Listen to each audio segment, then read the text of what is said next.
I met my now wife, I was like intentional, super duper intentional. Like, this is what I'm here for, right? You either on this with me or you ain't on this with me, because to your point, it's somebody that want to marry me, boo-boo. You know what I'm saying? And I wasn't like, I want to marry you from the rip. I wasn't saying that.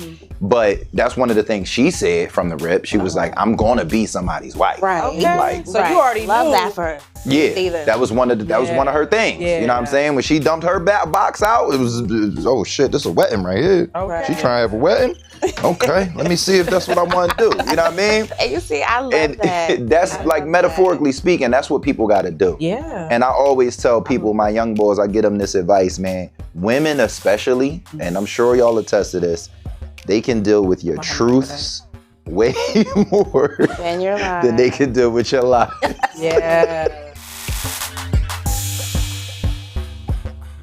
Hey guys, welcome to Milfshake, where mom life meets realness. It's your girl Goldi, and I have your lovelies Tiff. Hey y'all, hey y'all. And then Tiff again. Hi again. And today we have a special guest, egregiously famous writer and director, Kyree Terrell. That be me. That be me. Got my own personal interviewers. That's how famous I am, you know? Got to have your own interviewers. Four of You them. don't know who Kyree Terrell is, you are lost in the sauce. You so are. Get it together. Crazy. Come down to earth and get it together. Talk about me. Okay. So today, guys, we're going to start off with our advice column. Okay, we're going to give this person some advice. I'm going to read the scenario out loud and we'll talk about it. Okay. I love my boyfriend deeply, but our relationship is falling apart because we want completely different futures. I've always wanted children, and he recently told me he never wants them. Not now, not ever. This is something I can't ignore. Yet I can't imagine leaving someone I care for so much. We've talked in circles with no progress, and I'm terrified we're at an... Don't tell me impasse. Did I say it right? Impasse? Oh, you motherfucker! Yeah. Impasse. We're at an impasse. That's like, I just learned that word recently when I was learning about politics or something. But anyway. You obviously didn't learn it, but go ahead. But I learned it. It was like, you can't come to an agreement, but it's the pronunciation because it looks mad French and shit. Impasse. Don't edit that out, Reg. But don't edit that out. Okay. And I'm terrified we're at an impasse. How do I handle a deal breaker with someone I still want a future with? Who says impasse? Right? We're at an impasse. Okay, girl. Tiff don't say it. I don't say it. She says impasse. You guys are at an impasse. Yeah, and that's the problem. This is That's crazy. so much better. Oh, Stop passe, impasse. yes. 1, 2, 3. Okay. Ooh, let's get the party. I do not like pops. All right. Impasse on the rosé. Kyree, you want to start? What's your advice? I think, be honest. Got to be honest, number one. I do all things in honesty myself personally, like even the hard stuff, because my thing is like, I think lies waste so much time, and now I got to go through this again, and I got to go through this again. So in this young lady's case, it's like, tell the truth. If it's a deal breaker, you want kids that bad, you got to tell him like, ain't no impasse. I'm out. Right. You know what I'm saying? Exactly. I'm gone if you really don't want to have kids, because it got to be that important to her or not. It's one or the other. Yeah. Like, you don't want to live the rest of your life on your coulda, woulda, shouldas. That part. And you're going to resent that man for the rest of your life. Every time you see a little cute kid, you're going to be like, this nigga. Yeah, that's sad. But I definitely feel like these are conversations you might want to have early on. Like some people feel like, why am I talking about this? I just met you. Didn't she say that they spoke about this already? Yeah, no, she said he recently told me that he never wants them, not now, not ever. Dang, so he just like lied to her? She No, tripped. they probably just never They never discussed talked it. about it, yeah. So I think that's why it's important to, thank you, you know, get to know each other on that level, even if it's early. How do you feel about this? What are you looking for? Okay, we're on a date. Some women might go on a date with a man and automatically think he's looking for a relationship. He might not. He might just be looking for a friend, a connection, a good time, somebody to smash, whatever the case may be. Talk about what you want. Be real about your expectations and what you want out of a situation, so that you're not down the line years later like, he's never going to marry me. And He you doesn't wasted believe in all this marriage. time. I mean, Did they say how old they was? And it doesn't say how long they were together, because I'm wondering, like, how long did you waste your time? And now all of a sudden y'all not having kids. Right. Y'all got the same things in common. Yeah. That's sad. I feel like at a certain age, ain't nothing too soon. Like, I feel like it's probably like, That's true. it's probably like 35-ish. Yeah. You know what I'm saying? Maybe even 30. But like, if we in our 20s and we make it to 30 and we ain't had that conversation, it's like, it's understandable. We probably had other stupid stuff going on.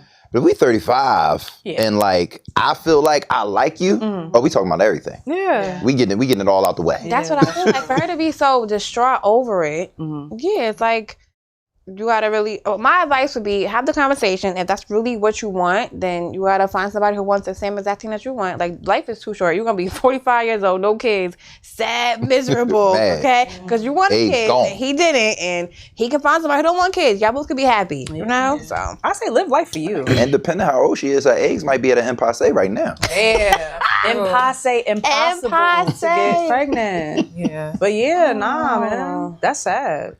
Would you leave somebody, like, let's say, for instance, you met a guy, right? And you wanted to get married and he didn't believe in marriage.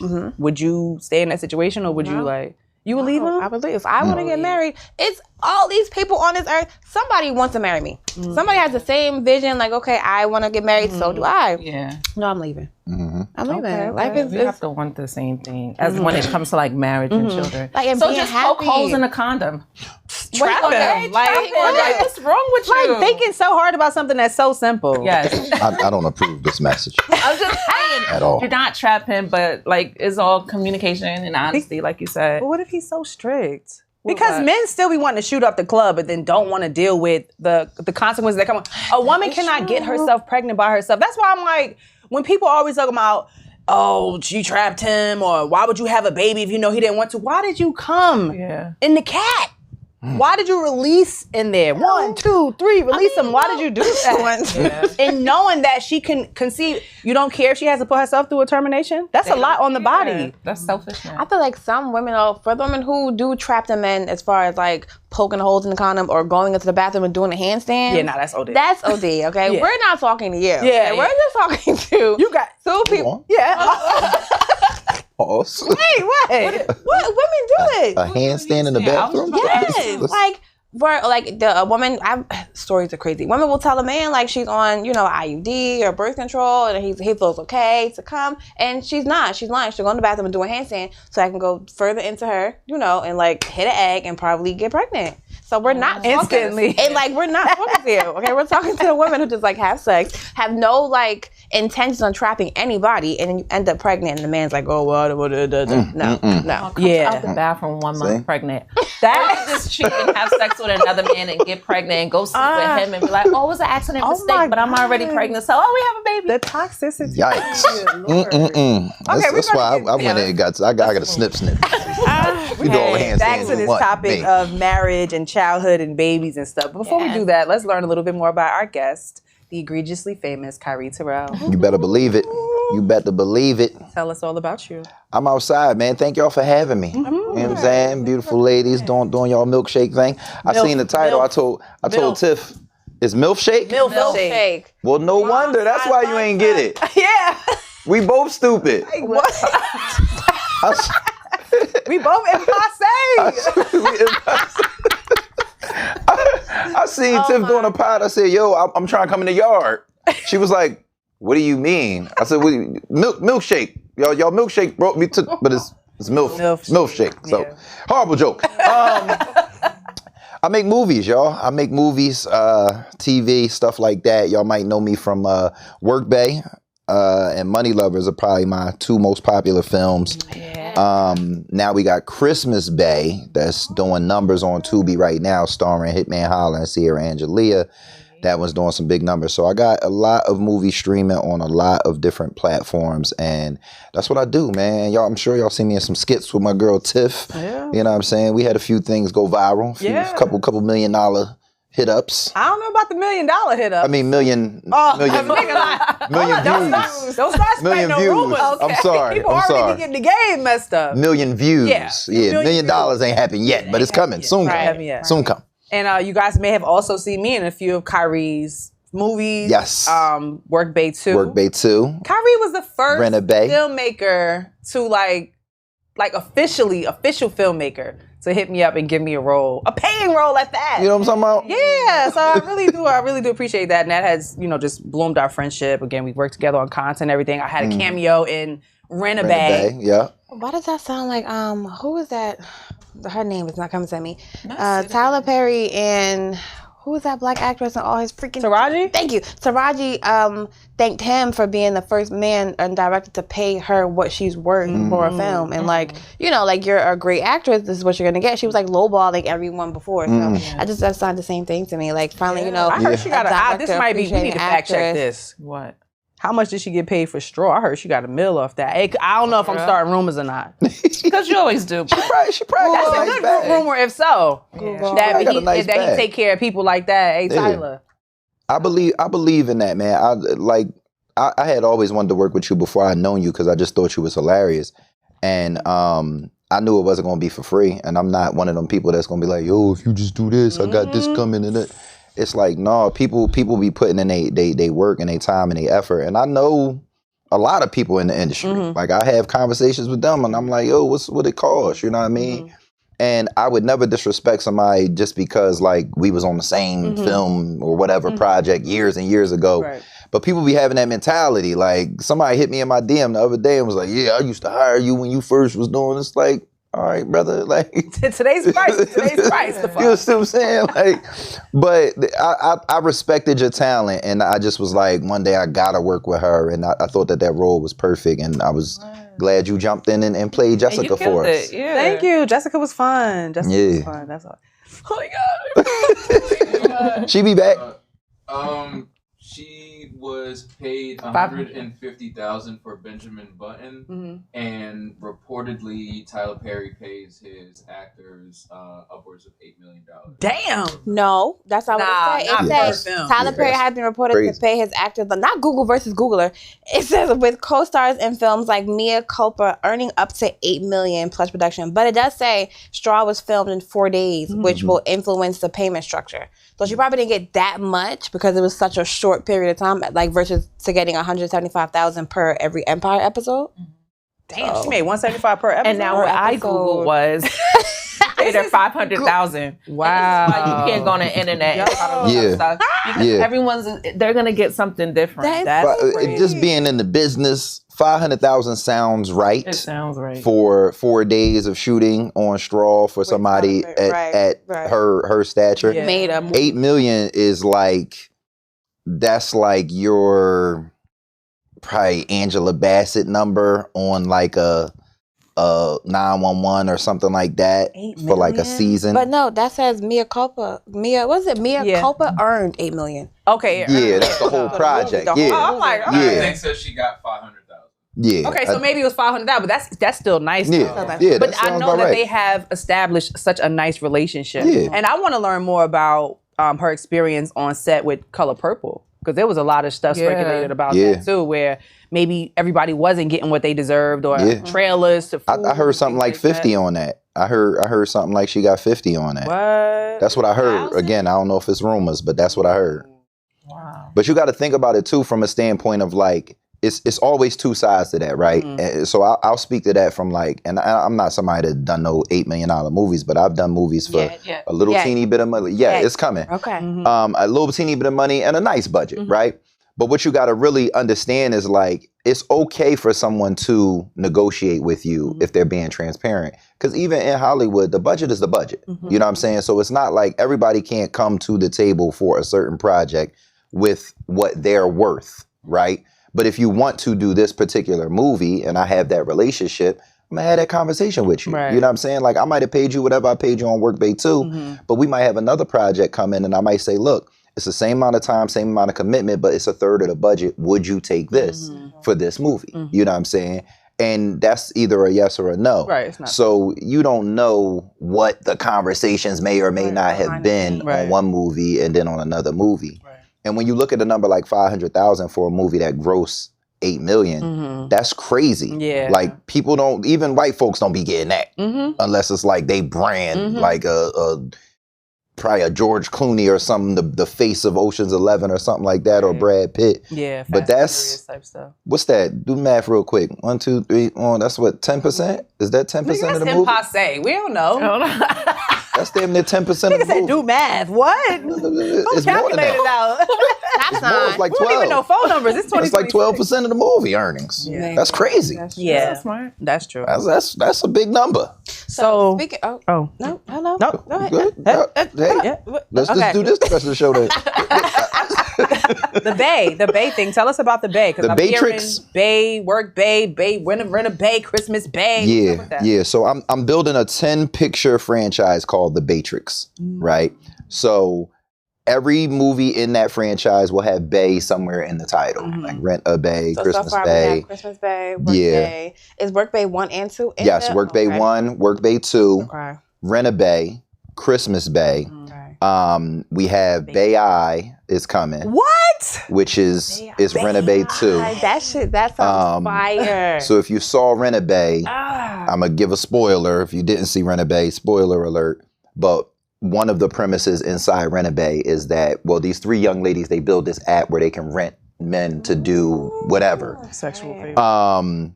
And maybe not. Who knows? You gotta watch the movie. But one guy ends up literally being a robot.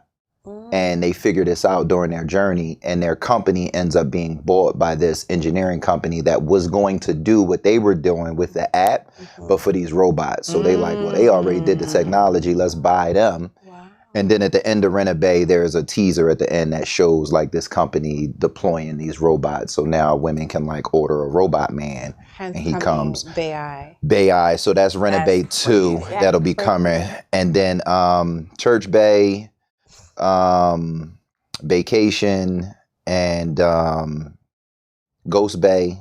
That might be perfect for me.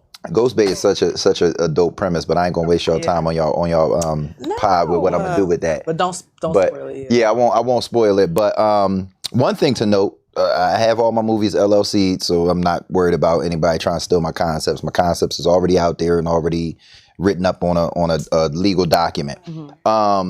But the premise was, I just believe that we meet people and we get into relationships in so many different ways, so many different occasions. And like romantic comedy is my niche, like just talking about relationships, love, sex, dating. I've been doing that before I even picked up a camera. You know what I'm saying? I used to do relationship forums, speed dating, and all these different couples events. So when writing about it, I'm not somebody that's coming from like my own experience. Like I'm coming from like, I literally used to do a weekly relationship forum where we would talk about every single topic under the sun. So I have information and knowledge that's just like, when I put it out on my scripts, it comes through. So I was like, you know what? And shout out to my guy, Jamal Hill. When he saw Work Bae, he was like, yo, that's your lane. Like you write about that stuff well. You know what I'm saying? And it kept sitting with me, and a few other people said it to me, and I was like, you know what? I'm gonna branch this thing out and figure out these different ways that people meet or become involved, and add my little Bae to it, and put this series together.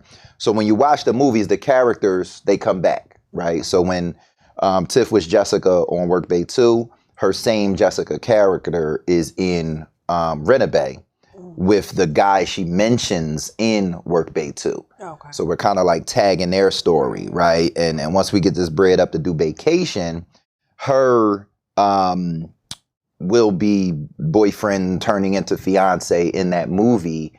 The story is more about them, right? And then their friends. Okay. You know what I'm saying? So that's kind of how the Baetrix work. Everything's different universe with different families, friends, and everything that you'll get to know. Well, you could watch one of them and still be entertained and be fine and not know.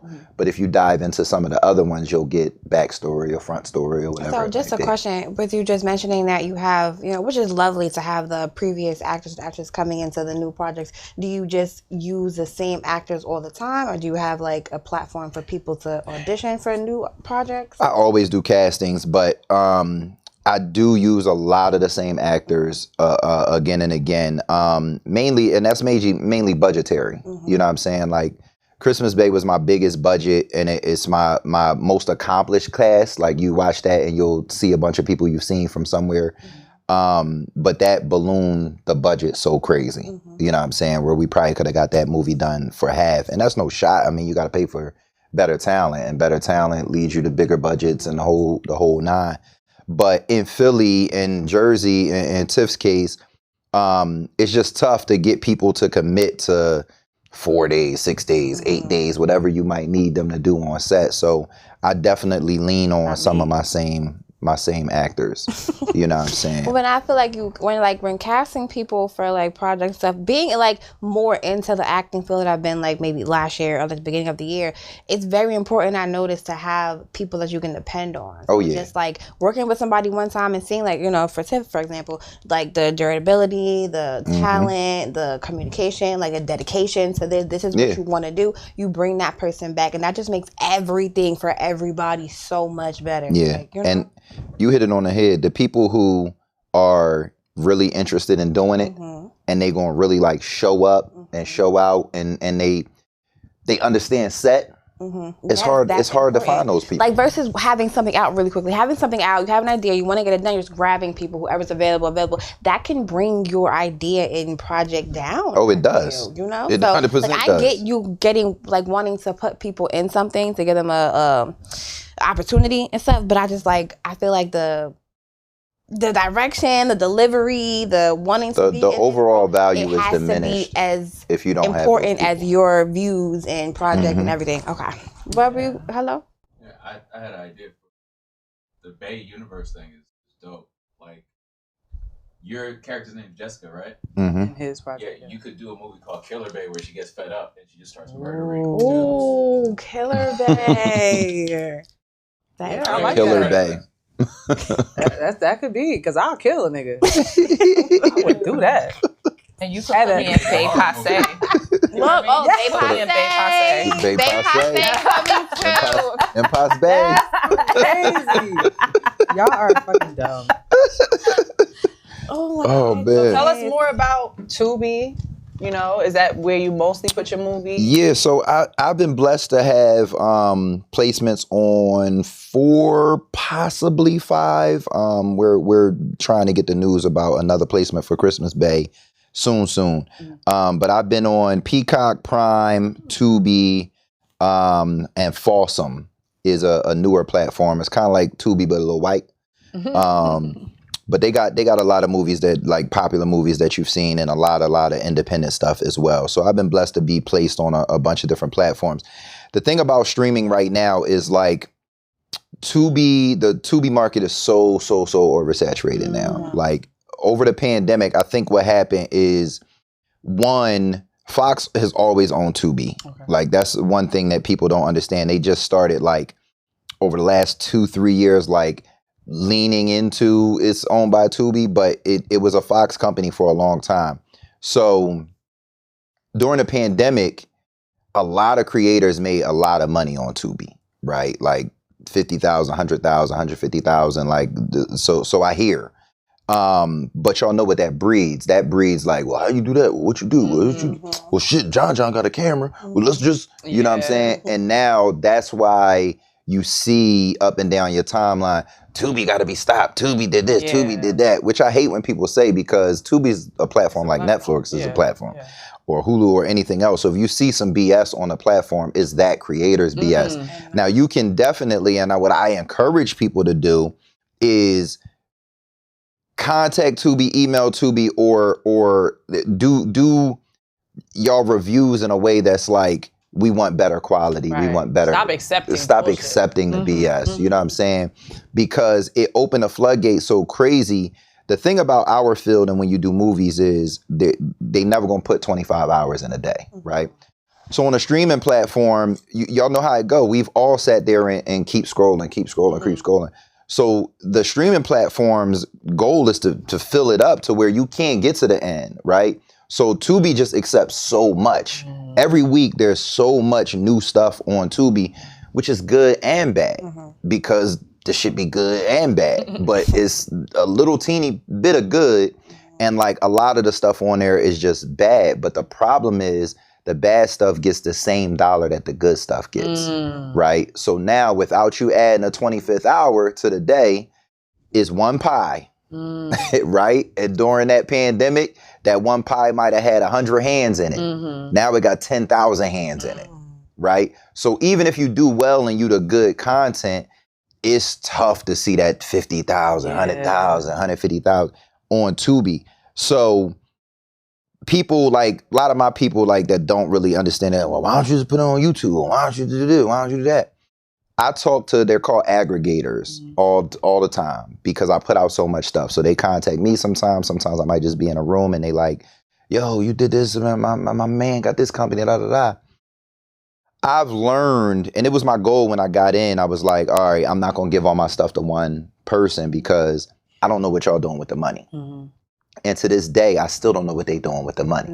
So that's the cautionary thing that I tell people about Tubi. It's like, this is how aggregation works, basically, right? Let's say y'all, Milfshake is the Tubi, right? But I only know Des. So I'm like, yo, I got this movie, you know what I'm saying? And she like, all right, well, I'll take it, right? But it's y'all platform, right? So now she take 5 joints, you take 6 joints, you take 8 joints, right? So now y'all got 15 joints y'all gonna turn into Tubi. When that check come, it's for all 15 of y'all joints, right? Now y'all internally decide, and well, this what I do with the company. I'm worth this, about this, about that. I had this many, and then y'all supposed to send me a check. Now I don't know how y'all stepped on that money before it come to me. I just know y'all giving me these numbers and y'all giving me these fees that are unique to your company, and I personally know that these fees be unique to different companies because I'm under 4 different aggregators. So it don't match. Like when I look at my different checks, obviously it's a totally different movie. I don't expect to get dollar for dollar what I got for Work Bae for Money Lovers. But why this company don't charge this fee? Why is this company's fee for this same thing double? Why is it, you know what I'm saying? And there's no regulation. So that's where a lot of like people that's on Tubi that I'm hearing too is getting to the point where it doesn't make sense, right? And I think, I could be wrong, but I think we're a year or 2 away from some type of either platform coming up around different than Tubi, or some type of rebellion from that platform, from the creator, which really needs to happen now. But y'all know how film go. We do a movie right now. We not even planning to put it out for probably a year. And that's if you fast. So it's a lot of stuff that's already in people's pipelines that they already plan to send to Tubi. But when they get these new checks back, and I know it because I got them, you're going to be looking for something else to do with your movie. Yeah, I've been seeing a lot of frustration on like, the other socials, on Threads and stuff. I'm like, well, what's really going on? I know, like you said, oversaturation is a problem. So what's the difference between an aggregator and a distributor? So Tubi is the distributor. Okay. So that the streaming platform is the distributor. Okay, so if you get distribution, that just means you're on one of those platforms. Like Prime is a distribution platform, right? And a lot of people don't know too, like you can put your own stuff on Prime. Like you don't have to go through a middleman. Prime acts as their own middleman, right? So, and Prime has stricter QC. That's why you don't see as much BS on Prime. Now, some stuff squeak through the cracks. But they have, QC is quality assurance, quality care. They have a little bit stricter process. But you can literally take your own movie, Google the guidelines, figure out how to make your film fit their specs and all of this. And you can put your own stuff on Prime. One of the deterrents of Prime is Prime has a yearly cap on earnership. Don't quote me now, but I think it's 75,000. That's what it had been. So a lot of creators will go Prime first and then Tubi, or they won't go Prime at all. Right? Because the beauty of Prime is if you have a good marketing and promotions game, you could cake up on Prime. You know what I'm saying? Even if you list it for free, or is it the 75 is more likely to come if you charge a couple bucks? You have to charge a couple of bucks on Prime. So Prime is 50-50 plus pennies for viewership. So what that means is if you go and you charge $8 for your movie on Prime, $7.99, you get $4. Prime keeps $4 from the rip. Right? Tubi does the same thing. So that's a lot of people don't know that about Tubi too. But I'll jump back over there. But we on Prime right now. So then you get a bump for viewership. So say your movie is an hour and a half long. Somebody finishes it. You might see an extra nickel or something from Prime for the finish. Exactly. But because they're not paying you for ads like Tubi is, right? Tubi is, people gonna get mad when they see this because I'm giving out too much sauce, but Tubi and YouTube are very close in the average pay per view, but YouTube has a threshold, right, which is 1 million views, right, before you start to see bread from YouTube. Now, if you break that down, YouTube gets tricky because they're going to pay you a different amount per genre, right? So I could get 1 million views and I do baby stuff, and you could get 1 million views and you do your brand of comedy, and you gonna see, well, damn, why your check bigger than mine? We got the same amount of views, right? Yeah, so it depends what genre you in. Tubi, it don't depend what genre you're in. It just depends on the view. But the average per view is crazy when I tell y'all this. It's 7 cents. So just imagine you're a creator, right? I did 6 million views on Our Girlfriend. My check was only $30,000, right? Like, that's the type of sauce niggas not gonna get y'all. Like, that's actual factual Tubi number, right? So you might look at that and you might be like, well, you made 30K, right? In the grand scheme of things for making a movie, that's nothing. Like, that is nothing. So when you got creators that are pouring what I know to be a general Tubi budget is like 50 grand. A lot of creators are spending more than that. You never gonna get that money back. Damn. You know what I'm saying? You gotta really have a low budget to make the average on Tubi work. You know what I'm saying? Cause and that's what I'm saying for Our Girlfriend. Like, I've done bigger budgets that I'm not gonna recoup on Tubi. You know what I'm saying? I got one aggregator that I know stole my money. You know what I'm saying? Like, I could just feel it, you know, the communication a certain way. And that's on one of my better doing movies. So it's the Wild Wild West. People should like reach out to Tubi. Like, creators should reach out to Tubi, and, you know, whatever complaints there may be, say that. Yeah, we have look, to. I love this platform. I love that y'all giving me an avenue to share my work.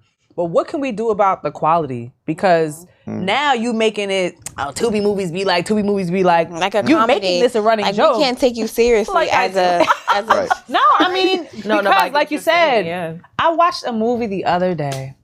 It was not a good movie. I only watched it because my cousin told me to watch it. I watched it and the whole movie was ADR. Oh, man. So that's audio Dialogue replacement. Dialogue replacement, right? Now, say for instance, we do a scene and at one point your mic ruffles so bad, your hair kept hitting the mic. We might go ahead and re-record that one line or that one scene for your lines. The whole damn movie, and it's so distracting because I'm like, damn, they got some good ass mics on because their voices were so present. Yeah. I'm like, shit. Then it make me stare at their lips to see, is this shit matching the whole movie? And then at one point, I guess one of the brothers who was in the movie, he must have got tired of recording his lines or couldn't make it because at one point in the movie, you couldn't hear him, but you could hear everybody else very loud. And they still let that rock. And they still put it out. It's so many things that I've seen on Tubi where I'm just like, as a platform, y'all gotta be like, no. Yeah. Like just no. Yeah. You know what I mean? And that's where it get a bad rap. Watch the stuff. Like, you probably don't watch the stuff that's coming out. No, the problem is this. Of course I'll have another drink. And it's a business, right? So it's two sides to it. If I'm Fox or Tubi, right? And I can put out something that has, let's just talk value, right? The value of it is on the floor, right? Not on the floor. Or I can put out something where the value is way up here, right? The value that's way up here costs me, but the value so low don't cost me nothing, right? But the sponsor that I'm gonna put on that, right? And to your point, the creators got to speak up, but the sponsors got to speak up too. Yeah. Right? Because the sponsor I'm going to put on that, they going to pay the same dollar. Somebody going to watch, Tiff watched, and that commercial came on, right? And now the sponsor's happy. But that's why I keep saying there's going to be a reckoning. Throw that word around. One of these days, where you just can't do that anymore, right? And what I think is low-hanging fruit, right? And I've said this on podcasts before, it may not be the creators going and saying, Tubi, what the F y'all doing, right? But there's low-hanging fruit for your HBOs or your Netflixes or whoever you want to talk to be like, whose stuff is dope on Tubi, right? Like let's find those folks because y'all are platforms that are paying millions of dollars to get stuff done, right? Where I could point you out 10, 20 creators on Tubi right now where one show y'all got on HBO is their whole budget.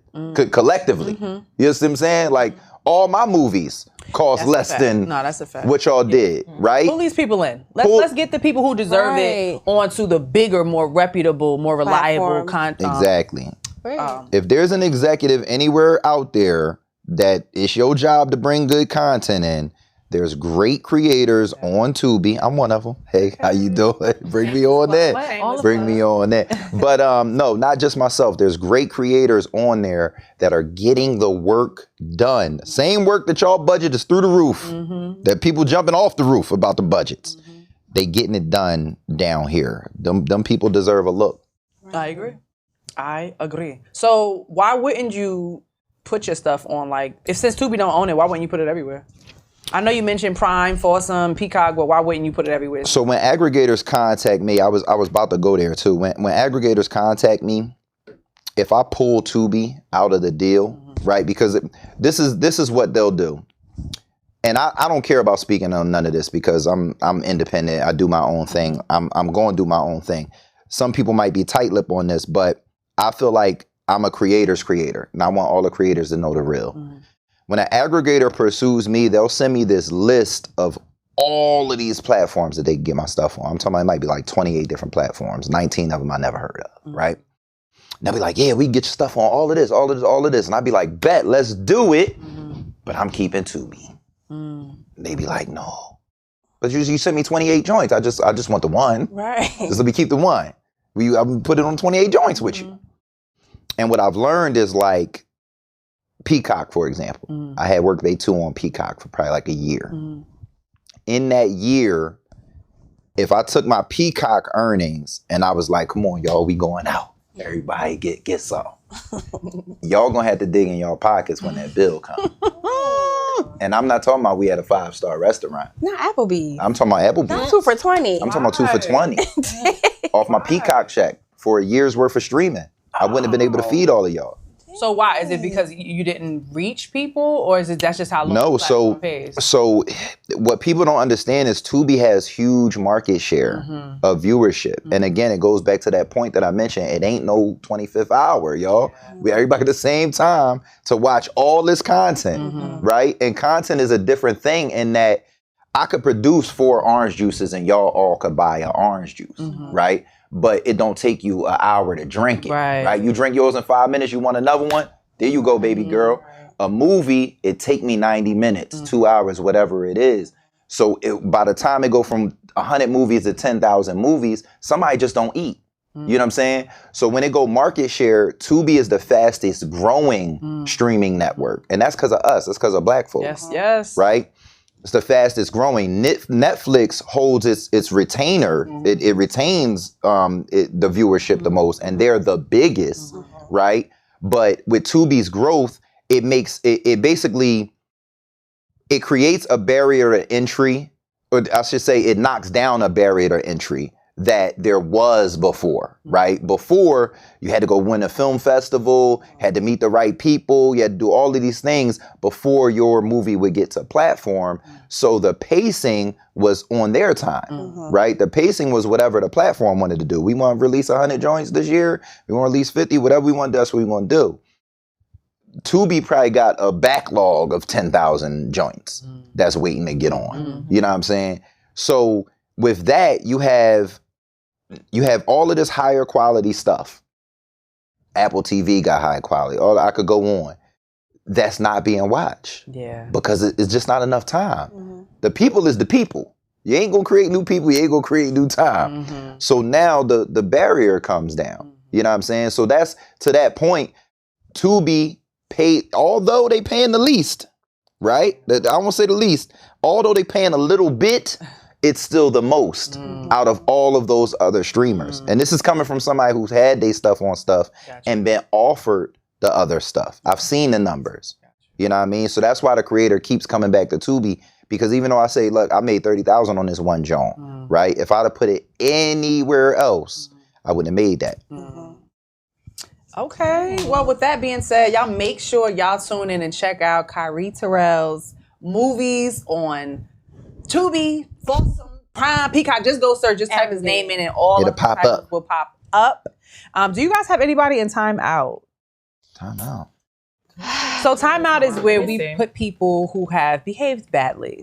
So I'm going to put 2 people in It could Time be Out. a celebrity, it could be somebody you know, it could be a neighbor, it could be anybody. Okay, let me listen to y'all and I'll think about it. All right. The first person I'm putting in Time Out is Matt Barnes. What he do? Matt Barnes is a former NBA player. Okay. Who just got extorted. I don't know. I'm not going to say just, because I don't know exactly when this happened, but I just learned about it. He got extorted for $61,000 from an AI snow bunny. What? No.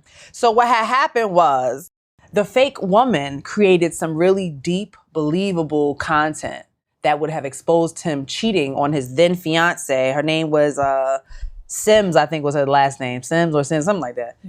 And because she was pregnant at the time, he just didn't want to put her through that stress. So he paid, I think, over 15 payments, and which equaled $61,000. To a robot? Cheating Yes. online? Like, He was already cheating. She had already accused him of cheating recently. yeah. So I don't know. Part of me kind of feels like maybe this evidence was actually true. Yeah. You know what I'm saying? And that guilty conscience just caused him to have to pay up. But niggas is getting God. For 61 bands from an AI robot? Somebody was Listen, like, man, some Batman in Thailand. The truth will save you some money.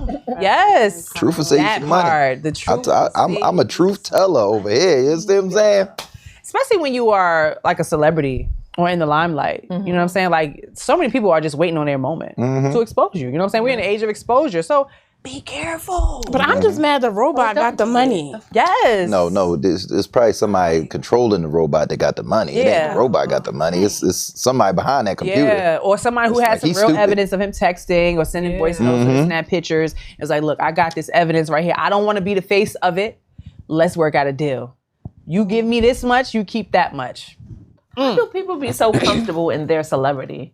That's what I be trying to understand. Like they don't realize who in they a are. relationship. Like you don't realize who you are, and just like I'm a just cheating piece. Yeah. Not. Like what the hell? Especially if you know it's fake. If I know it's fake, go together. I'm standing on it. Like It couldn't have been fake. It had to be real. For him to pay the money, it had to be real. But me, I'd have been like, babe. Let me tell you what happened. Not cheap, babe. Yeah. I'd have been like, babe. Yo. I had hit this. Damn. Have you ever had to do that? Like fess up to something that might have been trying to come out? Because I don't do dirt behind the scenes.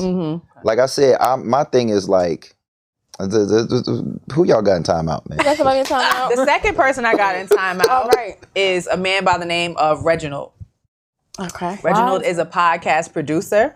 He's a producer of What You Thought Pod and also Milfshake Pod. And I thought he was my friend. What he did?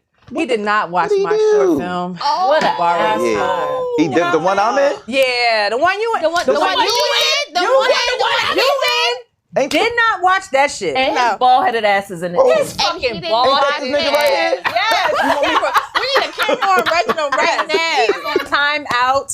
Buddhist man. Yes, Buddhist man. If you are on YouTube watching this video, when you're finished watching this pod, go check out Borrowed Time. Check out Borrowed It's Time, free. man. And we're all in it. And I have no money, okay? I paid them in She chicken didn't. wings. I paid her, but And she I'm ain't not- let me say it again, return the babe. favor. Okay, don't do that. She didn't even take some of the Don't money do I that. paid Don't her do that. and pay it back. Don't do that. She just was like, please, Katie. Yes, I did. I remember telling him about it. And when I told him about the line between him and Jalil, who played Jay, I'm not going to tell y'all because I don't want to spoil it. He was like, wait, whoa. At first he was like, okay. But it was a certain line they exchanged that would trick the audience. He was like, wait, whoa. I was like, no, it's not even like that. But you see how they reacted when we were watching it live. Yeah. You know what I'm saying? So please go ahead and check out Borrowed Time. Yes, I'm gonna put it down in the comments. If you have 18 minutes, 18. that some Damn, people that's all he had? will not have. Okay? Some people Red's have busy. 18 minutes. He came to the premiere and watched it, though. No, he didn't. He left. He came and left. It's tough. It's tough being an independent creator. You know what I'm saying? It's tough. You know what I mean? Borrow times, guys. Yeah, y'all go check out Borrow Time. Who else y'all got in time? Red, you need to borrow some time and watch it. Thank you. Okay.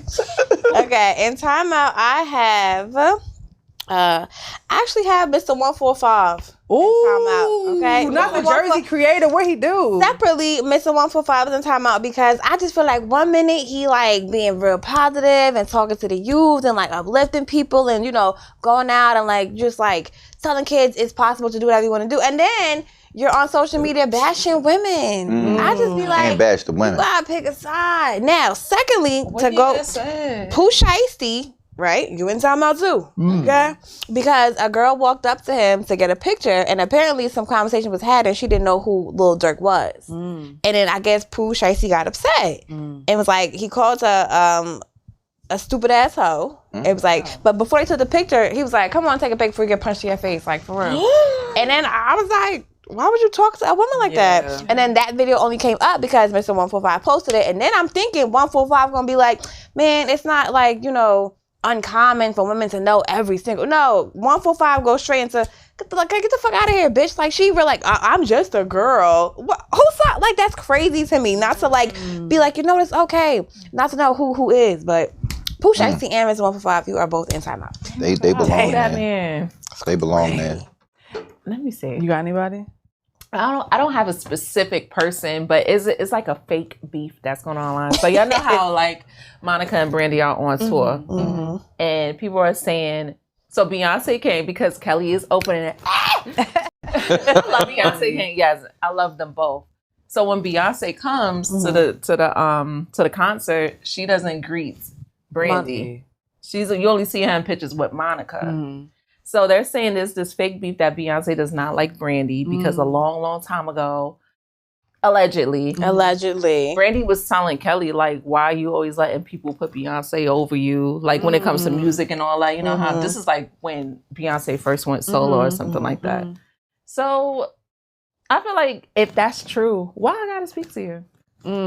Why do she have to speak to Brandy? Everybody's looking at Beyonce like, why you not talking to Brandy? But Brandy is not running out trying to talk to Beyonce. Right. So why all the smoke for Beyonce? And I would like to add to that timeout because Ray J got his butt on Beyonce's internet and was like, Beyonce, you gotta stop. What?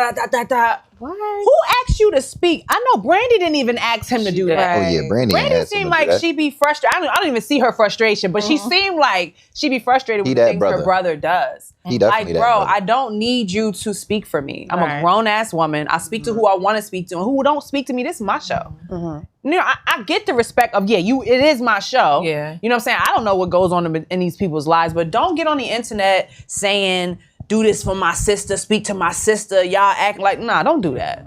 I mean, but at the end of the day, especially if she probably definitely was, trying to cause a wedge or like just stir up something. That's my best friend. Yeah, that's not like a good reason to tell somebody. Like you don't have to normalize not speaking to people, not in a negative, I don't want to speak to you, but I'm not going to break my neck to speak to you fake, phony kind of way either. Like, nothing got to be wrong. It's just like, okay, hey, I'm here for X, Y, and Z, and that's it, Yeah, for real. I did that before. And I still don't speak to that dumb bitch, even though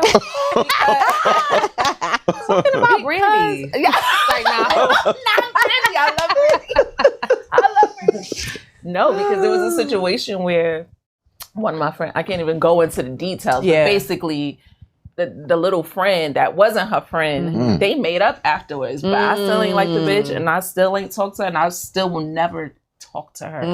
Wouldn't even spit on the bitch if she was on fire. And I wouldn't. Okay. Well, that's kind of helping her out anyway. If you don't do that to my friends. You spit on her, she on fire. That still helps. I just got, you know what I mean? I'm gonna jump off your back with my time out. Anybody who hasn't seen Christmas Bae yet? You know what I'm saying? What you say? I said you kind of heavy to be jumping on my back. Yeah, I'm gonna jump off your back. You know what I mean? If you haven't seen Christmas Bae yet, you're in time out, man. It's the holiday season. It's a great film. The whole family can watch. It's not raunchy. It's a well done film with has a ton of great messages. It's one of them Christmas movies that you could put it on again next year, even though you already seen it. All right. So everybody go watch Christmas Bae, man. Reg, you got to watch Borrowed Time and then watch Christmas Bae. Yeah. I'm talking about. Why is he calling me out too? I was just waiting until Christmas Eve to watch it. How long is it? I'm gonna say an hour and 50 minutes. Okay, so an hour and 50 minutes plus 18 minutes. Yeah, he gonna need a whole night. He got to make a night of it. Off, Reg. Yeah, you got to. For real, date night in. Save money. You at home, get your snacks, get your popcorn. Yes. I love a good. I mean, we at that age, right? Let's just lay down and watch a movie. Yeah. You know what I'm saying? Unless it's something like I was looking forward to in the theater, but I love to lay down and watch movies. Same. And I want to get more into Christmas movies, especially Black Christmas movies, because there's so many good. We need more Black Christmas movies too. Yeah, like it's a good tradition to do around the family, like, you know, not having to watch a movie where it's like, okay, Aubrey, get out. Like, I'm kicking my daughter out the room because I gotta watch something who's like, so no, something we can all do together because kids want to be included. I'm learning that too. So the more movies that are like family positive and family messages, well, kids just sit there, even if she on her iPad, she can still be right there. I don't gotta worry about bitches, fuck that, suck this, back the man. Bro, ain't none of that. Ain't none of that in Christmas Bae. Ain't none of that in Christmas Bae. No, I'm saying so stream it up. We need more. those type of movies. And stream it up too so that her dream could come true. Because if I get my money back, I'll make another one.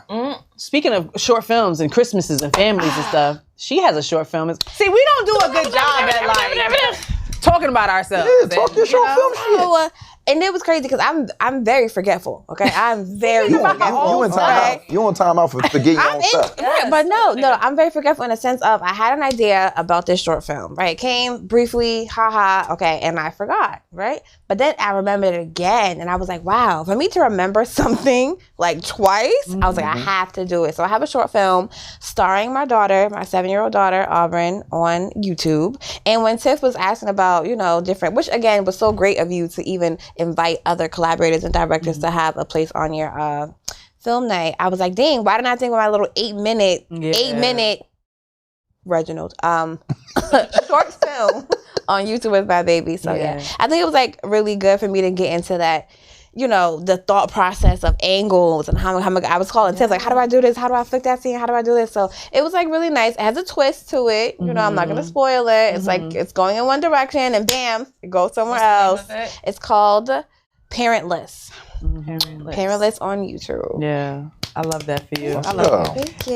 Yes. Wow, I forgot that. And shout out to my best friend because this girl has so many amazing ideas and don't never want to film them. She can say the funniest joke. I'm like, yes, let's do it. And she won't do it.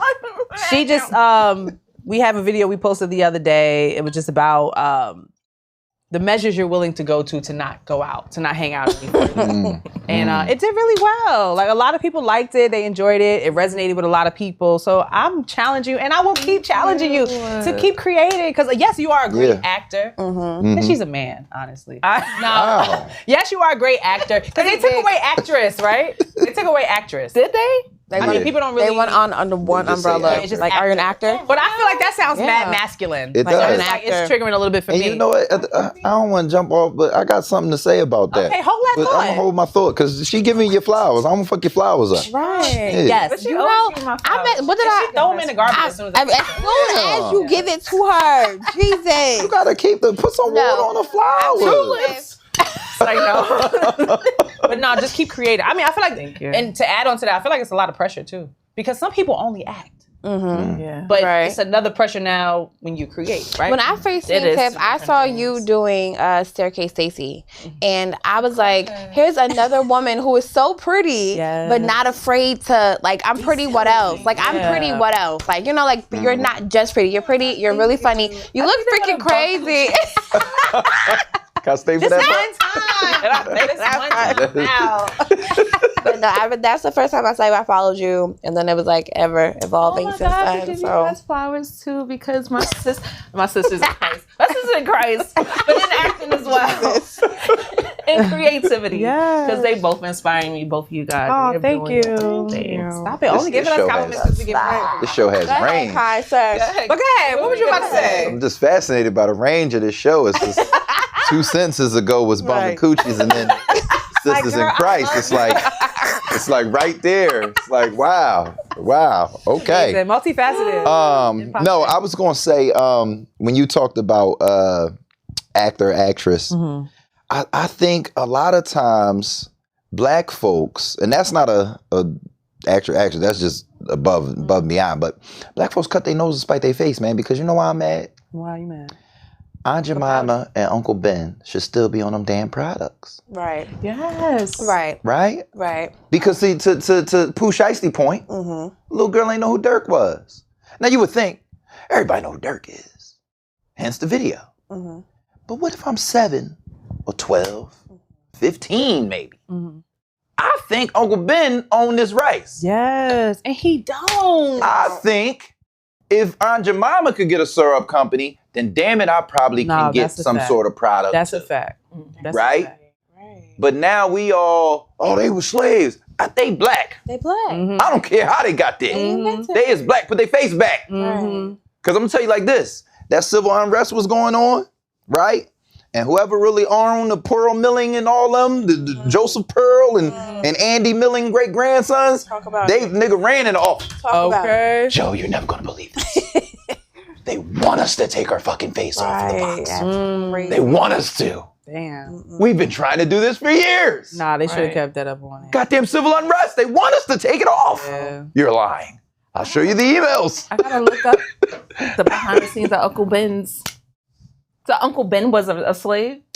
Apparently they was house niggas, apparently. Aunt Jemima they were the was ones who could have taking care of stuff and doing stuff. But I mean, that's had to have been done a lot, right? Because black people, we are quintessential make more with less, right? I'm sure we've been doing it since we were slaves. We ain't had nothing, right? That's like niggas in jail. Niggas in jail build you holes, something or other, because it's all they got. But that been what we do.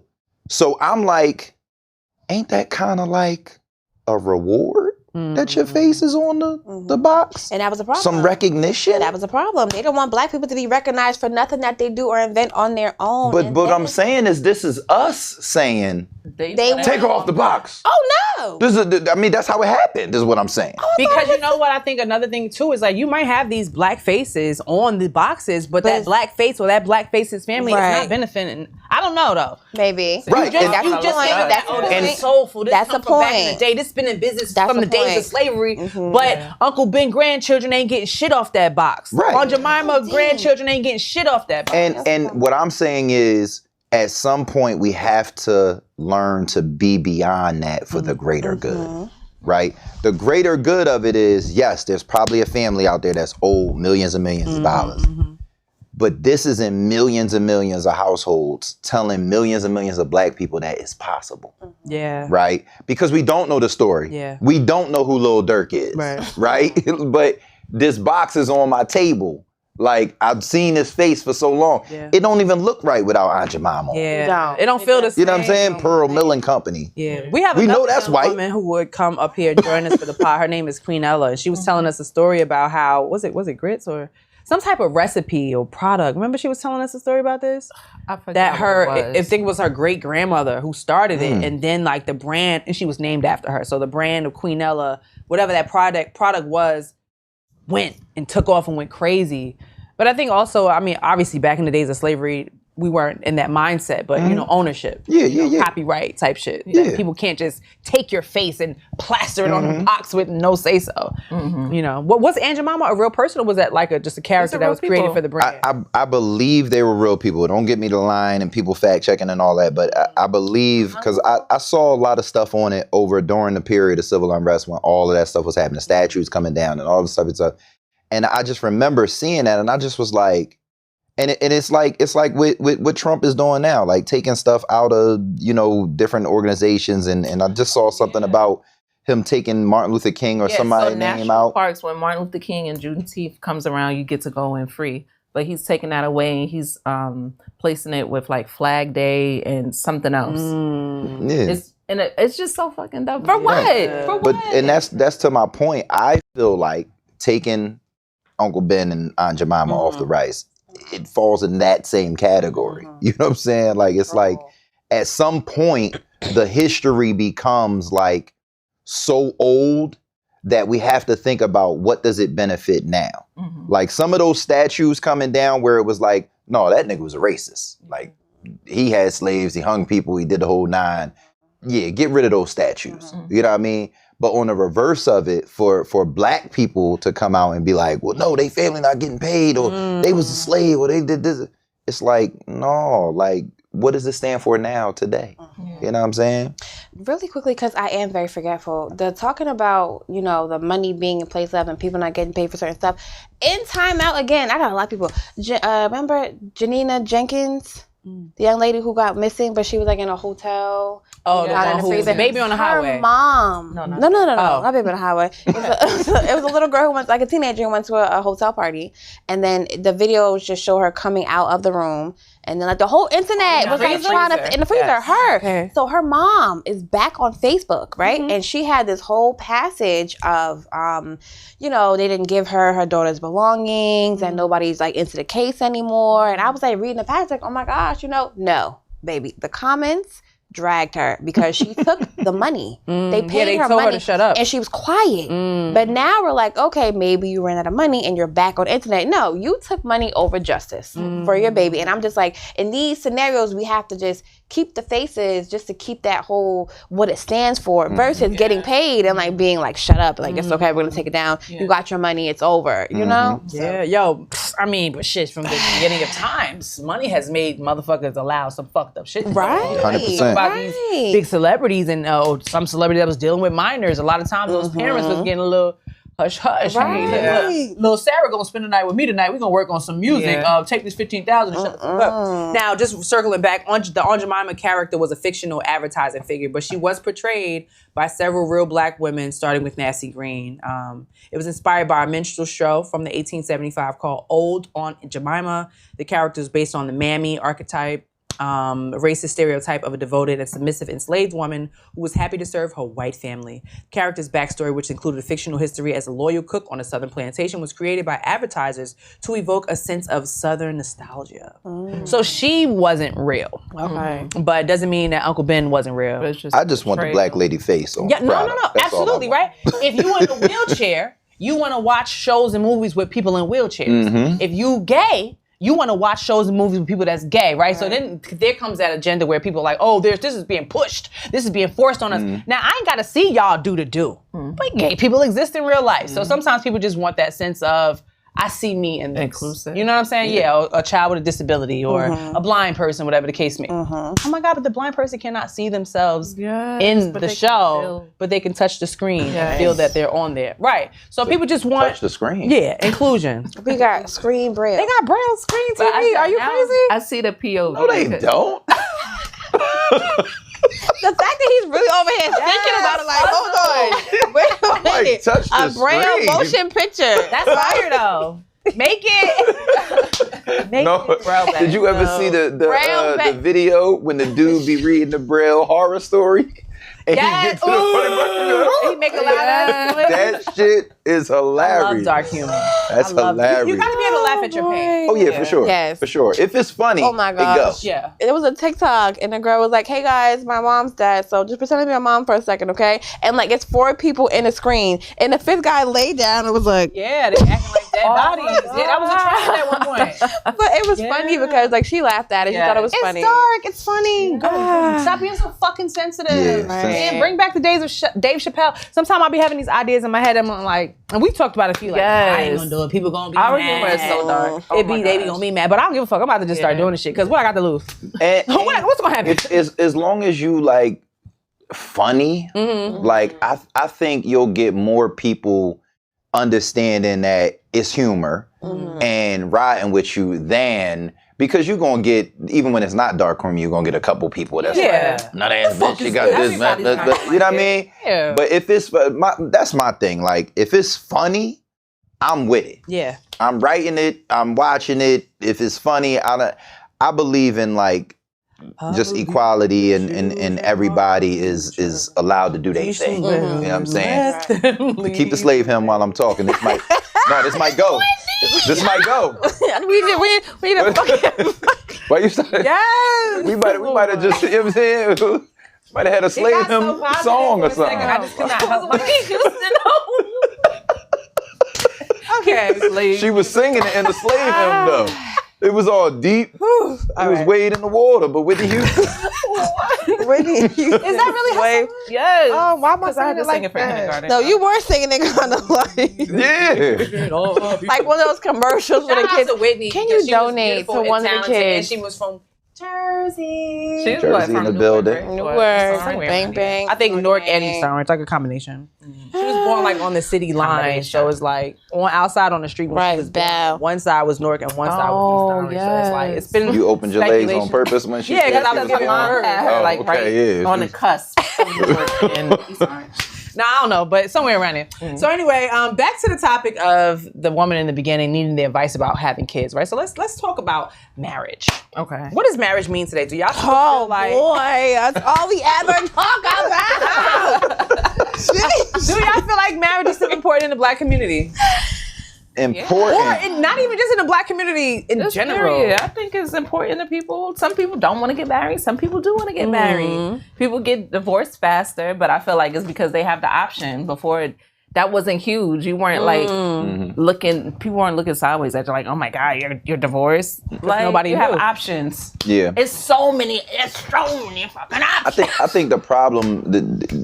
It's actually a good segue because we just was talking about sensitive societies, right?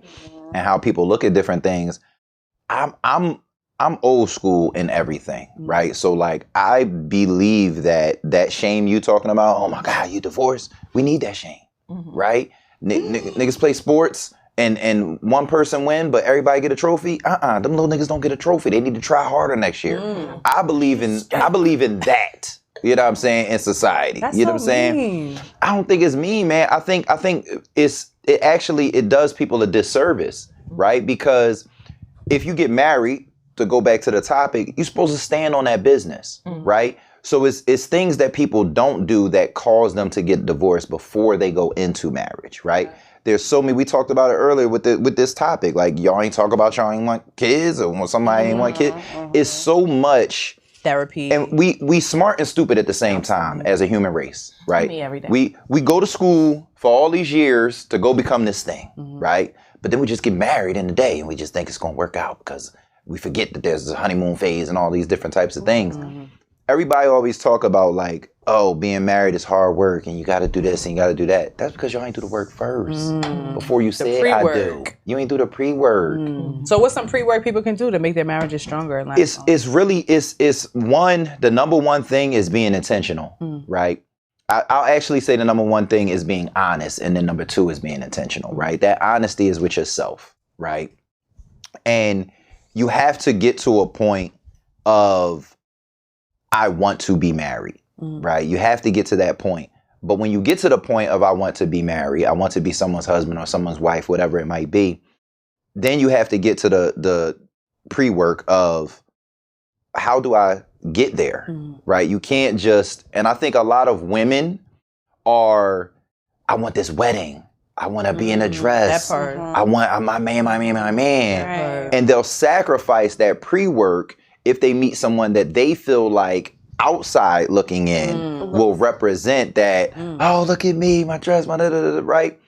And then most men, we're not thinking about getting married. We could care less about getting married, right? We typically will meet someone that we either don't want to lose for whatever reason, so we'll give in to marriage, or we'll just get to the point where we like, man, I done had them, I'm going to do me regardless. If she want to get mad, that's what we going to do, type shit. You know what I'm saying? And that's just the facts most of the time. I'm not saying there's not exceptions to rules where people just fall head over heels and they will do what they want to do.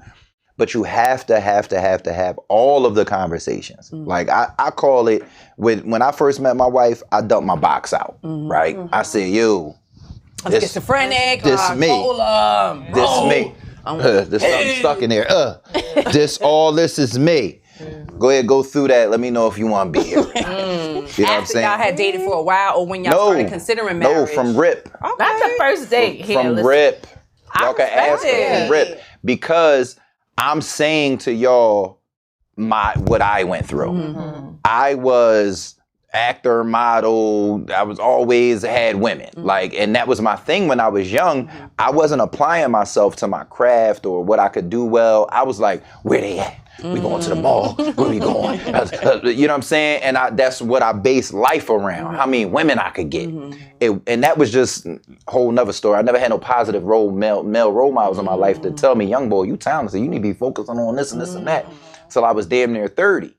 But when I got to like 35-ish, I'm building my business, building my company. I got all of these women that's beautiful, successful women trying to get me. And it got to a point where I felt like, I'm like, all right, what the hell is going on? And women at that age, that 30 to 40, somewhere in there, they start becoming nesters. Like y'all start becoming, I need one. I got. I thought you was about to squat like you about to have an egg. It's time, right? It's time. I need one. And in my 20s and my early 30s, I don't experience this as a man because women ain't on that. Yeah. You know what I'm saying? But now when I get to that age and I'm dating women of that certain age, I'm like, why is everybody investing in me so crazy? Because I seem like a prize. I seem like, well, I'm gonna get him. So they feel like they doing a lot and I feel like I'm doing a little bit. But because I'm a good person, I went to therapy about this. Because I'm a good person, I'm like, all these ladies like me. I don't really like them like that. I feel like I'm using them, abusing them. What's going on? And my therapist was like, as long as you telling the truth, like you a nut ass nigga if you lying to these women and getting them to perform this way. But if you're telling them the truth, if you're being honest about who you are, who you want to be in their life or don't want to be in their life, and they're still bringing your laundry folded. They was going at you harder, right? That's telling them the truth when you wasn't even giving them that attention. Some was, some wasn't. Like some women think they can change his mind and make him do whatever. Right. Or they just think they're going to outlast or whatever it might be. But I also had women that was like, oh, that's what you on? Never seen her from them again. You know what I'm saying? Good for y'all. So it works in both ways. But what ended up happening for me was I said, you know what I never did? I never just chose one woman to be loyal to. I never was like, you know what? Let me pick a woman and be her dude, he right? Started shaking like one person. Alien Bae. Alien Bae. I ventured with that title, but anyway. So that's what happened when I met my now wife. I was like, intentional, super duper intentional. Like, this is what I'm here for, right? You either on this with me or you ain't on this with me, because to your point, it's somebody that want to marry me, boo-boo. You know what I'm saying? And I wasn't like, I want to marry you from the rip. I wasn't saying that. But that's one of the things she said from the rip. She was like, I'm going to be somebody's wife. Right. Okay. Like, so you already love knew. that for her. Yeah, that was one of her things. Yeah. You know what I'm saying? When she dumped her box out, it was oh shit, this is a wedding right here. Okay. She trying to have a wedding? Okay, let me see if that's what I want to do. You know what I mean? And you see, I love that. That's like metaphorically speaking, that's what people got to do. Yeah. And I always tell people, my young boys, I get them this advice, man. Women especially, and I'm sure y'all attest to this, they can deal with your truths way more than they can deal with your lies. Yeah. I so love that. I just feel like, be honest with me and let me choose. But I don't respect people who lead people on with lies. Like, I hate for somebody to like patronize me, like tell me what you think I want to hear. No, keep it 100 with me and let me make a decision. Right. That's that. I feel like people be lying because before we even talk about marriage, like it's like so many different parts to it. But the biggest part, again, going back to giving the advice, you have to know what you want, know who you are, so you can bring that to somebody else. I can introduce two friends. Hey, Kyree, this is Tiff. Tiff is a XYZ model. She does blah, blah, blah, blah, blah. You know, she's into this. We can all... So you can... OnlyFans model. Yeah, but you know who you are. You know, introduce yourself that way, too. Hey, this is what I want. This is what I do. I won't tolerate this. I'm not interested in this. You know, that will make that dump out so much easier. And you got to stand on it, too. Because a lot of times I see that people will say something, or they won't say something, and then something will happen or occur, and they still get somebody a pass. That's the worst thing you can do. Because now that's who they know you as. Yes. Especially men. Like, I'm not a woman, so I don't really understand like how that works in a woman's mind. But in a man's mind, you let that nigga get away with something, he bought a bouquet and it fixed it, he just gonna get 2 bouquets the next time. Boom, boom. He don't learn the lesson of, well, I'm not gonna do that no more because that fucked her up. He learns, 2 bouquets fixed it? And a bottle of rosé? Cool. She gonna get 4 next time. And that's manipulation. Exactly. And that's why the best apology is changed behavior. They say this, Okay. Don't apologize and then go right back to it. Don't buy me something and go right back to it. Change the behavior if you really care about what we got going on. Yes. Well, with that being said, thank you, Mr. Terrell, for joining us today on this episode Appreciate of y'all. y'all. Mr. Terrell with a first name as a last name. Like, who does that? Let her talk about me, Tiff. Excuse you. Finish. You was getting ready. The accolades was coming. Make sure you guys stream all of his movies. There we go. Go on Tubi, go on Foursome, go on Peacock, go on Prime. Search his name, Kyree Terrell. Check it out. Check out Borrowed Time too. Yes, indeed. Follow him on all socials at Kyree Terrell. Kyree Terrell. Guys, Bye, on the next episode. Put egregious in front of it. It's gonna impact. Yes, imposter. This too shall impact.